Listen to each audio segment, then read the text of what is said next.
গল্প ছায়াবৃত্তের পাপ ও নিয়তির বিচার। শান্তিপুর গ্রামের বাতাস তখনও সজল। প্রবাসী স্বামী আরিফের হাড়ভাঙা খাটুনির আয়ে সালমার সংসারটা ছিল ছিমছাম, অকৃত্রিম ভালোবাসায় ভরপুর। মধ্যপ্রাচ্যের মরুর বুকে ঘাম জড়ানো আরিফের একটাই স্বপ্ন, তার স্ত্রী সালমা আর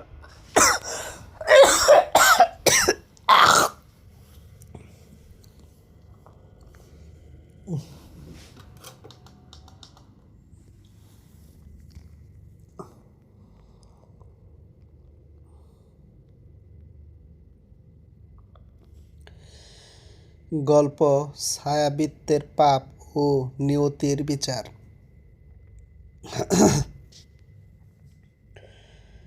গল্প ছায়াবৃত্তের পাপ ও নিয়তির বিচার। শান্তিপুর গ্রামের বাতাস তখনও সজল। প্রবাসী স্বামী আরিফের হাড়ভাঙা খাটুনির আয়ে সালমার সংসারটা ছিল ছিমছাম, অকৃত্রিম ভালোবাসায় ভরপুর। মধ্যপ্রাচ্যের মরুর বুকে ঘাম জড়ানো আরিফের একটাই স্বপ্ন, তার স্ত্রী সালমা আর ৮ বছরের অবুঝ মেয়ে আফিয়া যেন কোনো অভাব না বোঝে। কিন্তু নিয়তির চাকা ঘুরতে সময় নেয় না। এক ঝোড়ো সন্ধ্যায় দূরপ্রবাস থেকে এলো সেই নিথর সংবাদ, এক মারাত্মক দুর্ঘটনায় আরিফ আর নেই। স্বামীকে হারিয়ে সালমার মাথার ওপর যেন আসমান ভেঙে পড়ল। চোখের জল শুকানোর আগেই তাকে ঘিরে ধরল এক নির্মম অন্ধকার। ঘরের চাল ডাল বাড়ন্ত, অসুস্থ শাশুড়ির ওষুধ শেষ, আর সালমার নিজের তীব্র পেটের ব্যথা। তার উপর সামনে আফিয়ার স্কুলের বার্ষিক পরীক্ষার ফি দেওয়ার শেষ দিন। উপায় না দেখে সালমা দেবর সুহেলের সামনে গিয়ে দাঁড়ালো। শাড়ির আঁচল চেপে ধরে কেঁপে ওঠা গলায় বলল, ছোট ভাই, তোমার ভাই তো চলে গেল, কিন্তু সংসারের খরচ, আফিয়ার পরীক্ষার ফি আর ওষুধপাতির খরচ তো থেমে নেই। ভাবছি ব্যাংকে গিয়ে তোমার ভাইয়ের জমানো টাকাগুলো তুলে নিয়ে আসি। সুহেল এক কুটিল দৃষ্টিতে ভাবির দিকে তাকিয়ে বিষাক্ত হেসে বলল, ভাবি, টাকা তো তুলবেন, কিন্তু ভাইয়ের অ্যাকাউন্টের নমিনি কে জানেন? কেন? তোমার ভাই তো আমাকেই নমিনি করে গেছে, আমার নামে তো থাকার কথা। সরল বিশ্বাসে থমকে গিয়ে বলল সালমা। পাশে দাঁড়িয়ে থাকা শাশুড়ি রাবেয়া বেগম আর দেবর সুহেলের মুখে ফুটল এক নিষ্ঠুর হাসি। সুহেল শান্ত গলায় বলল, ভুল জানেন ভাবি, ভাইয়ের অ্যাকাউন্টের নমিনি আপনি না, আমার নাম দেওয়া। সালমার বুকের ভেতরটা যেন হিম হয়ে গেল। সে তোতলাতে তোতলাতে বলল, না, এ হতেই পারে না। তোমার ভাই আমাকে নিজের মুখে বলে গেছে নমিনি আমার নামেই করা। সে আমার সাথে মিথ্যে বলবে কেন? শাশুড়ি গর্জে উঠলেন, মিথ্যা বলছে কারণ তুই আসার পর থেকেই তোকে বিশ্বাস করতো না। ভাবতো তার কিছু হলে তুই টাকা পয়সা নিয়ে অন্য কারোর সাথে পালিয়ে যাবি। তাই আমি আর সুহেল মিলেই ওকে মানা করেছিলাম তোর নামে নমিনি না দিতে। সালমা বাকরুদ্ধ হয়ে দাঁড়িয়ে রইল। যে স্বামী তাকে জীবনের চেয়েও বেশি ভালোবাসতো, সে নাকি তাকে বিশ্বাস করতো না। সুহেল ততক্ষণে ব্যাংক ম্যানেজারকে ফোন লাগিয়ে লাউড স্পিকারে দিল। ঘন্টার ওই পার থেকে গম্ভীর্যপূর্ণ কণ্ঠ ভেসে এলো, হ্যাঁ সোহেল ভাই, আপনার ভাই আরিফ সাহেবের অ্যাকাউন্টের নমিনি আপনার নামেই করা। পায়ের নিচের মাটি যেন সরে গেল সালমার।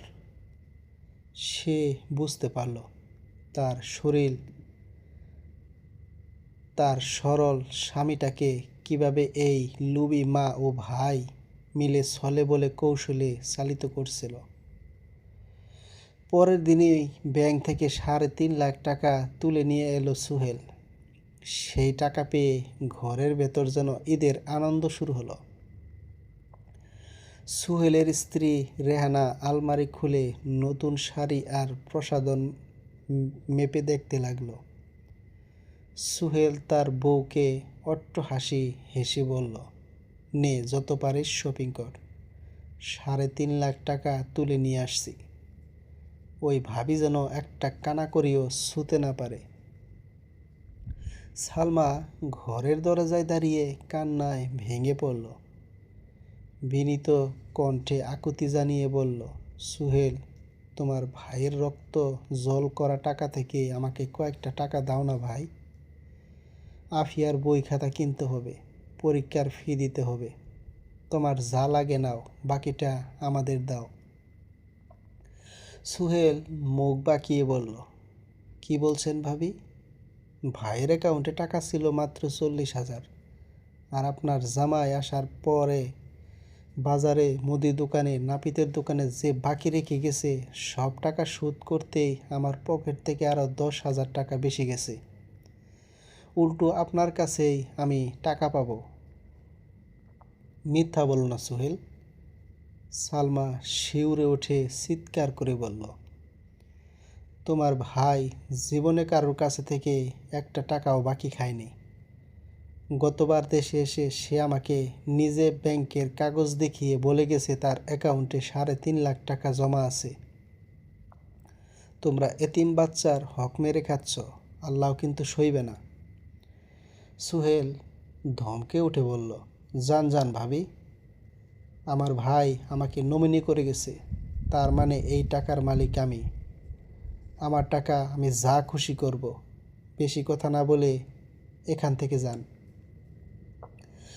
টাকা হাতিয়ে নেওয়ার পর থেকে সংসারে সালমা ও আফিয়ার অবস্থান হলো এক দাসীর চেয়েও অদম।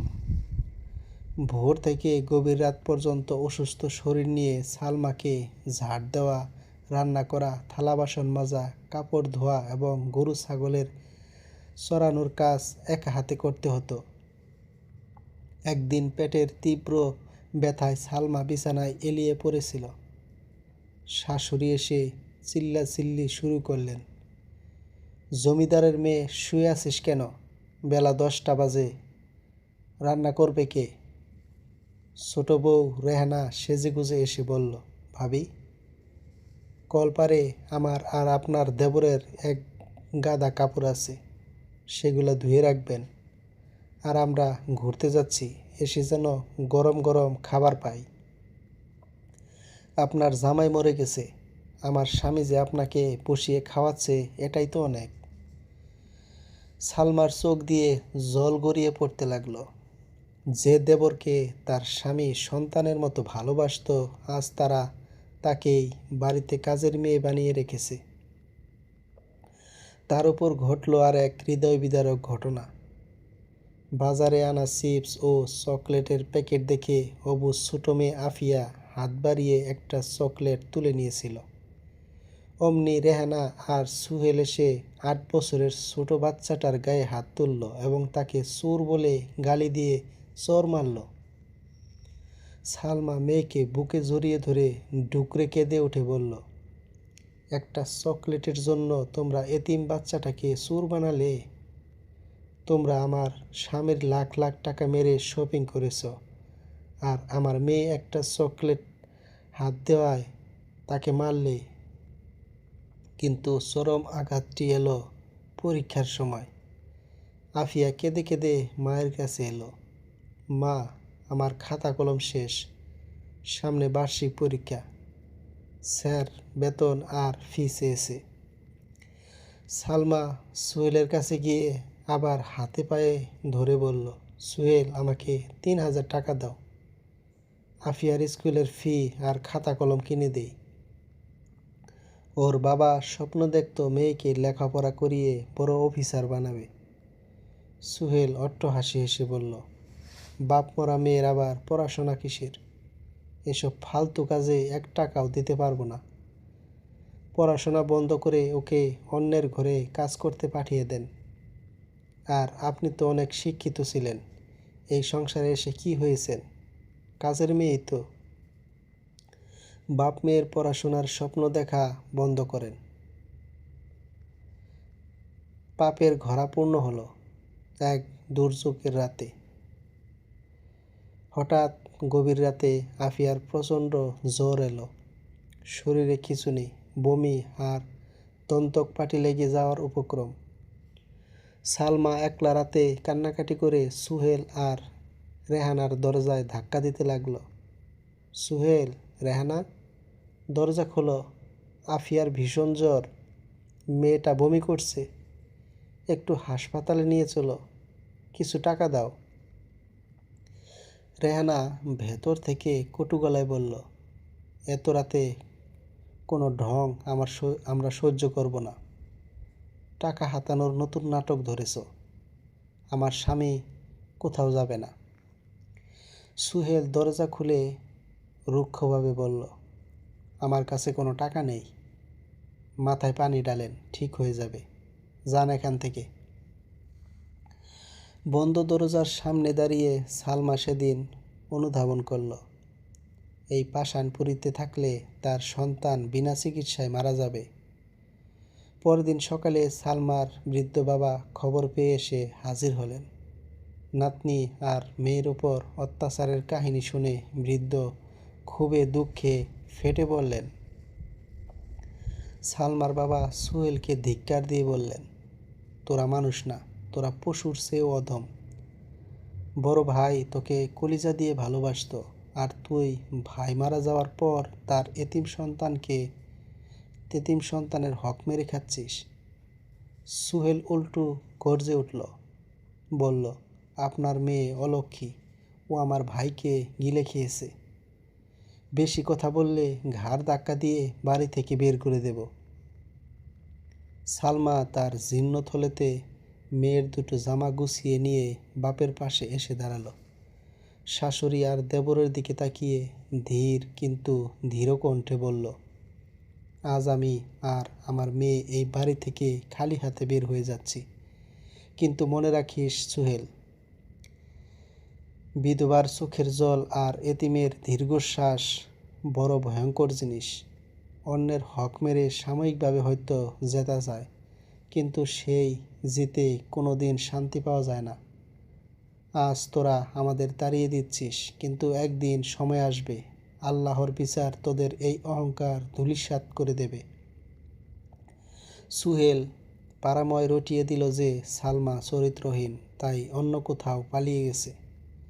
সালমাদের বাড়ি থেকে বের করে দেওয়ার পর সুহেল ভেবেছিল সে রাজত্ব করবে, কিন্তু বিচার শুরু হলো অত্যন্ত অলক্ষ্য ও নির্মমভাবে।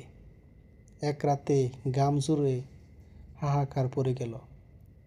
শর্ট সার্কিট থেকে সুহেলের সেই নতুন মুদি দোকানে ধাউ ধাউ করে আগুন ধরে গেল। ভাইয়ের অপহৃত টাকার কেনা সব মালামাল চোখের সামনে পুড়ে ছাই হয়ে গেল। এক রাতের ব্যবধানে সুহেল সম্পূর্ণ নিঃস্ব হয়ে পড়ল। দুর্বিপাক এখানেই থামল না। শোক ও দুশ্চিন্তায় শাশুড়ি রাবেয়া বেগম মারাত্মক অসুস্থ হয়ে পড়লেন। মায়ের চিকিৎসার জন্য সুহেল সুদে মোটা অঙ্কের টাকা ধার করল, কিন্তু সুদের টাকা শোধতেও পারল না, চিকিৎসাতেও মা বাঁচল না। সুদখোর ও পাওনাদারেরা এসে সুহেলের প্রত্যেক ভিটা মাটি ঘরদোর সব বাজেয়াপ্ত করে তাকে উচ্ছেদ করল। পরপর এই ধাক্কা সহ্য করতে না পেরে সুহেল ব্রেন স্ট্রোক করল। তার শরীরের এক পাশ অবশ হয়ে প্যারালাইজড হয়ে গেল। যার অহংকারে পা মাটিতে পড়ত না, সেই সুহেল আর তার রূপসী স্ত্রী রেহানা আজ গৃহহীন, সহায়, সম্বলহীন ভিক্ষুক। পেটের দাগিতে ছেঁড়া কাপড় পরে পঙ্গু স্বামীকে ধরে ধরে রাস্তায় রাস্তায় ভিক্ষা করাই হলো তাদের শেষ পরিণতি। অন্যদিকে পৈতৃক ভিটায় ফিরে সালমা হার মানেনি। সে একটি পুরানো সেলাই মেশিন সম্বল করে দিনরাত সেলাইয়ের কাজ শুরু করলো।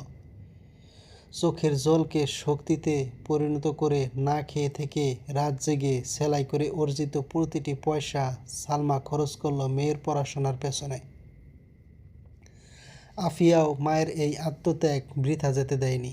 সে বুঝত তার মায়ের এই অপমানের একমাত্র জবাব হলো শিক্ষা।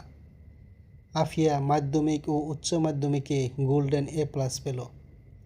এরপর নিজের মেধা ও অদম্য ইচ্ছা শক্তিতে দেশের সেরা বিশ্ববিদ্যালয়ে পড়াশোনা শেষ করল। মায়ের স্বপ্ন ছিল আফিয়া বড় অফিসার হবে। আফিয়া দিনরাত এক করে BCS পরীক্ষার প্রস্তুতি নিল। প্রথম প্রচেষ্টাতেই সে মেধা তালিকায় শীর্ষস্থান অধিকার করে BCS প্রশাসন ক্যাডারে সহকারী কমিশনার সুপারিশপ্রাপ্ত হলো। যেদিন আফিয়ার সরকারি গেজেট প্রকাশ হলো, সেদিন সালমা তার মৃত স্বামী আরিফের ছবি বুকে জড়িয়ে ধরে হাউমাউ করে কেঁদে ফেলল। আজ তাদের রক্ত জল করা কষ্টের পূর্ণতা পেয়েছে। BCS ক্যাডার হয়ে আফিয়া যখন নিজের জেলা শহরে বিলাসবহুল সরকারি বাংলো ও প্রশাসনিক কার্যালয়ে যোগ দিল, সালমাও তার সাথেই রইল। সালমা এখন এক গর্বিত মা, আর আফিয়া এক সম্মানিত প্রথম শ্রেণীর ম্যাজিস্ট্রেট। এক দুপুরে আফিয়া কাজ শেষে সরকারি গাড়িতে করে মায়ের সাথে বাড়ি ফিরছিল। বাড়ির গেটের সামনে দুইজন জীর্ণ শীর্ণ ছেঁড়া কাপড় পরা অনাহার ক্লিষ্ট মানুষকে কান্নাকাটি করতে দেখা গেল। একজন পুরুষ প্যারালাইজড হয়ে মাটিতে বসে আছে, আর এক নারী তার পাশে ধরে হাত পাতছে। মাগো, 2 দিন ধরে কিছু খাইনি, একটু ডাল ভাতের ব্যবস্থা করে দাও মা। ক্ষুধার তীব্র জ্বালা আর সহ্য হচ্ছে না, পঙ্গু লোকটি আকুতি করছিল। গাড়ি থেকে নেমে আফিয়ার দয়াময় হৃদয় কেঁদে উঠল। সেই লোকটিকে চিনতে পারল না, কারণ বহু বছর পেরিয়ে গেছে। কিন্তু আফিয়া মিষ্টি হেসে বলল, আপনারা কাঁদবেন না, আজ দুপুরেই আমাদের ঘরে ভালো রান্না হয়েছে, আসুন আপনারা আমাদের সাথে একসাথে খাবেন। আফিয়া তাদের সসম্মানে ঘরের ভেতরে নিয়ে এলো। সালমা ভেতর থেকে পানির গ্লাস হাতে নিয়ে বাইরে আসতেই থমকে দাঁড়ালো। সামনে দাঁড়িয়ে থাকা জীর্ণ পঙ্গু ভিক্ষুক লোকটির দিকে তাকাতেই সালমার হাতের গ্লাস মাটিতে পড়ে ভেঙে গেল।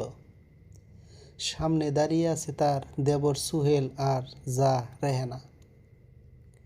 সুহেলও সামনে সালমাকে দেখে এবং ঘরের দেয়ালে আফিয়ার BCS ক্যাডারের ইউনিফর্ম পরা ও প্রধানমন্ত্রীর হাত থেকে পুরস্কার নেওয়ার বিশাল ছবি দেখে শিউরে উঠল। ভাবি, আপনি? সুহেলের কণ্ঠ দিয়ে কোনো আওয়াজ বের হচ্ছিল না। আফিয়া এগিয়ে এসে বলল, চাচা, আমি আপনার সেই অবাগা ভাতিজি আফিয়া, যাকে আপনারা চোর বানিয়েছিলেন, যার পড়াশোনা বন্ধ করতে চেয়েছিলেন। আল্লাহর অশেষ রহমতে আর আমার মায়ের ত্যাগে আমি আজ BCS ক্যাডার অফিসার। কথাটা শোনা মাত্রই সুহেল ও রেহানা আফিয়ার পায়ের উপর আছড়ে পড়ল। সুহেল ঢুকরে কেঁদে উঠে বলল, ভাবি, আমাকে মাফ করে দেন। ভাইয়ের টাকা মেরে খেয়ে এতিমের হক মেরে আমি পাপিষ্ঠ। আজ রাস্তায় ভিক্ষা করছি, দোকান পুড়ে ছাই হয়ে গেছে, মা চিকিৎসা ছাড়া মারা গেছে, পাওনাদারেরা ভিটেমাটি কেড়ে নিয়েছে। আজ আমি পঙ্গু, হাত পাতার জায়গা নেই। বিধবার চোখের জল আর এতিমের অভিশাপ আমাকে কুরে কুরে খেয়েছে। ভাবি, আমাকে মাফ না করলে আমি মরেও শান্তিতে মরতে পারবো না। ঘর জুড়ে এক ভারী নীরবতা নেমে এলো। আফিয়া তার মায়ের দিকে তাকালো। সালমা এগিয়ে এসে দেবরের মাথায় হাত রাখল। সালমার চোখে আজ কোনো ক্ষোভ নেই, আছে এক গভীর অতৃপ্তি ও ক্ষমাশীলতা। সালমা শান্ত কণ্ঠে বলল, উঠ সোহেল, যা হওয়ার হয়ে গেছে। আল্লাহ তোদের বিচার দুনিয়াতেই দেখিয়ে দিয়েছেন, কিন্তু আমি তোদের কোনো দিন বদদুয়া দেইনি। আমি তোদের ক্ষমা করে দিলাম। সম্পদ মানুষ তৈরি করে না সোহেল, মানুষের চরিত্রই আসল সম্পদ। সালমা নিজ হাতে সুহেল ও রেহানাকে গরম ভাত ও তরকারি বেড়ে খেতে দিল। একদা যে এতিম ও বিধবাকে তারা বাড়ি থেকে তাড়িয়ে দিয়েছিল, আজ তাদেরই অন্ন গ্রহণ করে সুহেল চোখের জলে নিজের পাপের প্রায়শ্চিত্ত করছিল। অন্যায়ের অন্ধকারকে মুছে দিয়ে সত্য, ত্যাগ আর শিক্ষার আলোয় এক উজ্জ্বল ভোরের সূচনা হলো। সমাপ্ত।